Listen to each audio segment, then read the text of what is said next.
Welcome students. आज हम चर्चा करेंगे रस निष्पत्ति की प्रक्रिया बताते हुए प्रमुख 4 आचार्यों के मतों का उल्लेख। मतलब 4 आचार्य हुए हैं जिन्होंने रस निष्पत्ति की प्रक्रिया का वर्णन किया है। उनके अलग अलग मत हैं और अपने अपने मत के अनुसार उन्होंने रस निष्पत्ति की प्रक्रिया को समझाया है। काव्य अलौकिक आनंद का प्रदाता है और काव्य का ये अलौकिक आनंद ही रस है। काव्य का ये रस आस्वाद्य है, आस्वादन के योग्य होता है और मनोवृत्तियों के परिष्कार में बहुत ही सहायक होता है। काव्य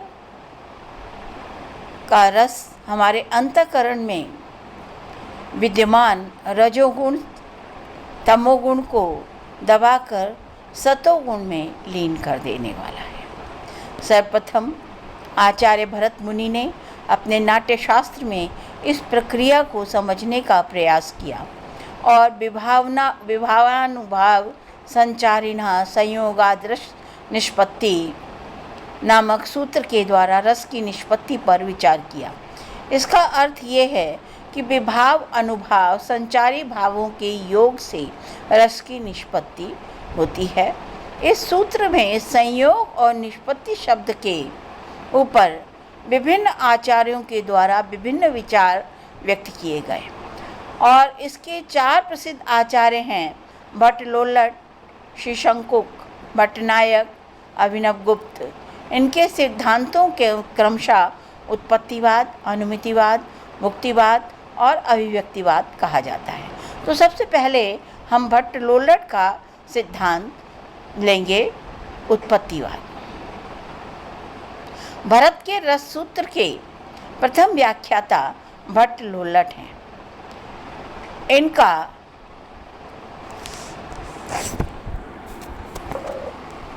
समय 9वीं शताब्दी का पूर्वार्ध है।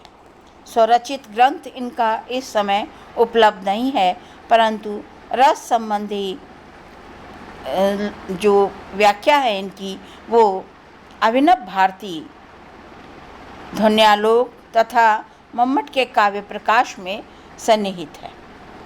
संग्रहित है। भरत के प्रथम व्याख्याता होने के कारण विचारों का भरत के मतों से अधिक साम्य है। भरत के रस सूत्र को स्वीकार करते हुए इन्होंने रस का स्पष्टीकरण अपने ढंग से किया है। इनके अनुसार विभाव अनुभाव आदि के संयोग अनुकार्य आदि से रस की उत्पत्ति होती है। विभाव रस के उत्पादक, अनुभाव उत्पन्न हुए रस का बोध कराने वाले तथा भाव के पोषक होते हैं। व्यभिचारी भाव पोषक होते हैं। इस प्रकार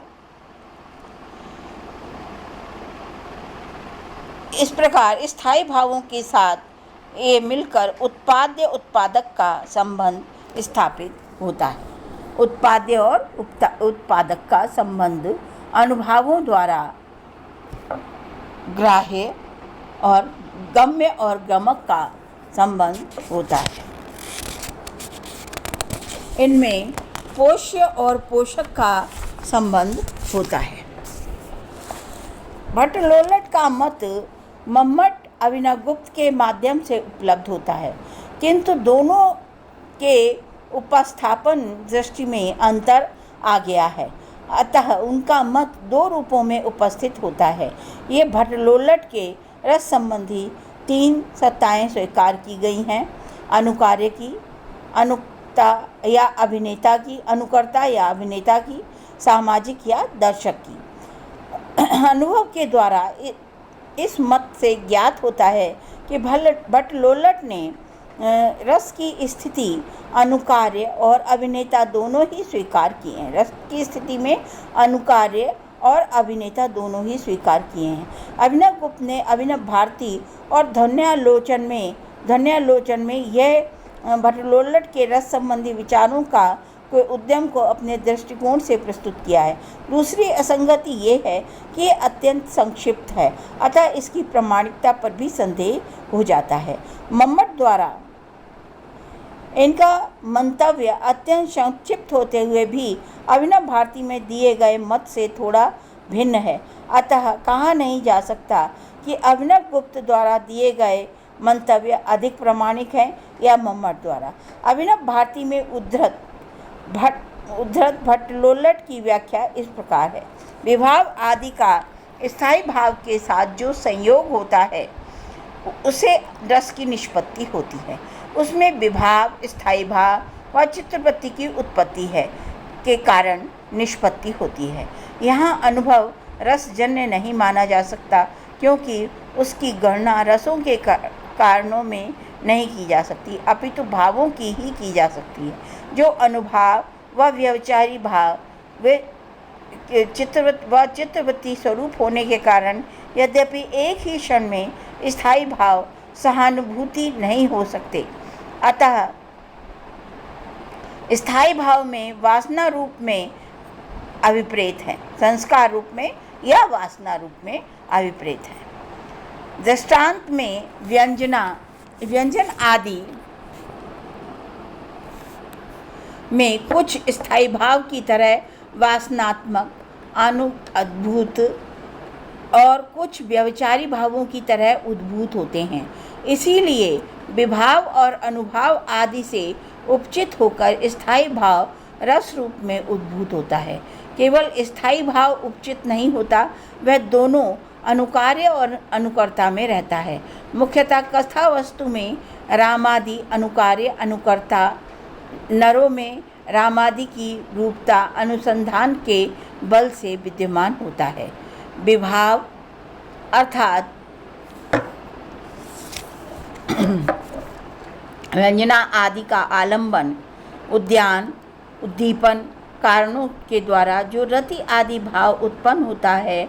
अनुभाव अर्थात कटाक्ष, भुज फड़कना आदि कार्यों से प्रतीति के योग्य किया जाता है। व्यभिचारी भाव अर्थात निर्वेद आदि सहकारियों द्वारा पुष्ट होकर उपचित किया जाता है, और एक साक्षात रूप से मुख्यतः नृत्य, अनुकार्य जिसमें अनुकरण या अभिनय किया जाता है उसमें रहता है।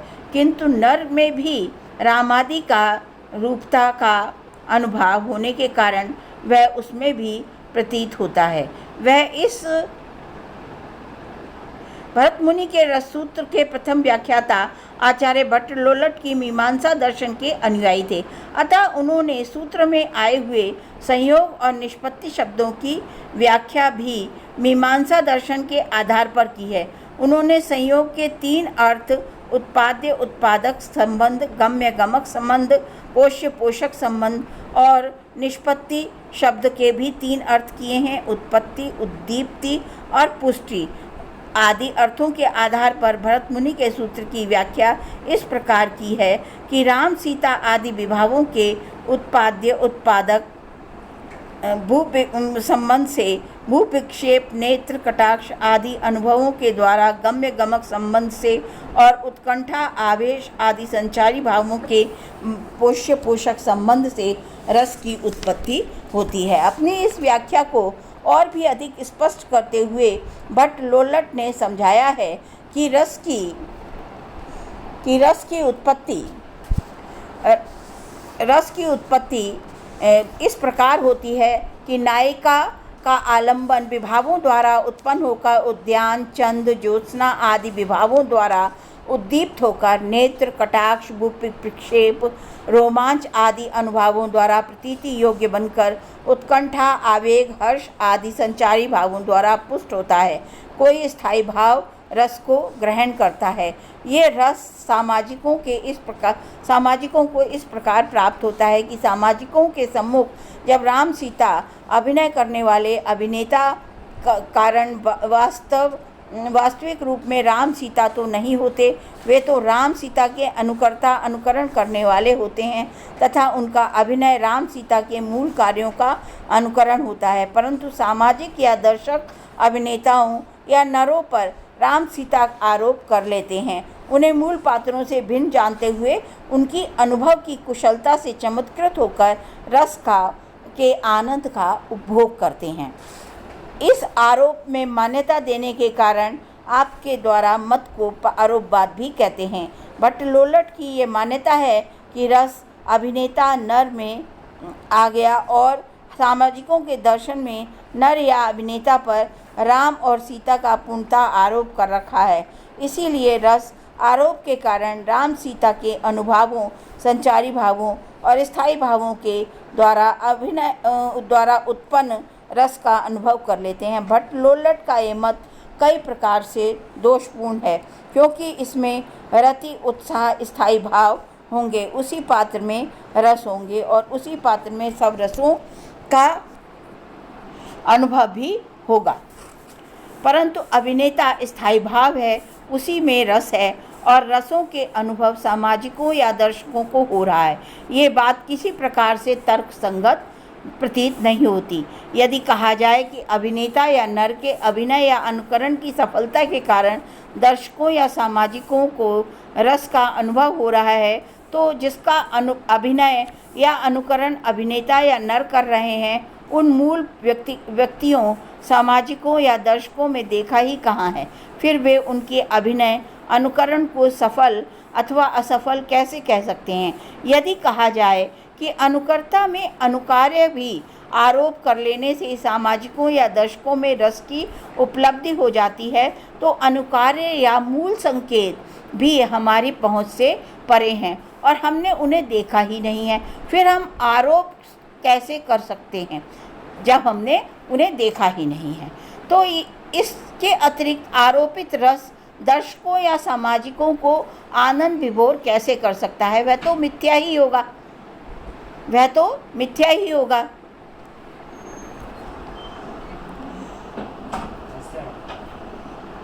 अब इसके अतिरिक्त अनुकार्य और राम सीता का दुख उसी तक सीमित रहेगा और वो ऐसे में सीमित या लौकिक दुख से किसी को भी आनंद प्राप्त नहीं हो सकता। जैसे राम के भ्राता लक्ष्मण के शक्तिवान लगने से राम को दुख होता है और वो दुख शोक पैदा करने वाला ही होता है, उससे रस का आनंद की उपलब्धि नहीं होगी। यदि कहें कि राम और सीता ज्ञान से ही सामाजिकों को रस की पूर्णता प्राप्त हो जाती है, तो ये युक्त नहीं है, क्योंकि ऐसा होता है तो अनुभव देखने की आवश्यकता ही नहीं होनी चाहिए। किंतु ऐसा नहीं है कि नाम मात्र से ही रस उत्पन्न हो सकता हो। इसी मत का उल्लंघन इसी कारण से भट्टलोल्लट का मत समीचीन जान नहीं पड़ता। अब अगले वीडियो में हम अगले मत का भट्टशंकु का मत देखेंगे। ये भट्टलोल्लट का मत था।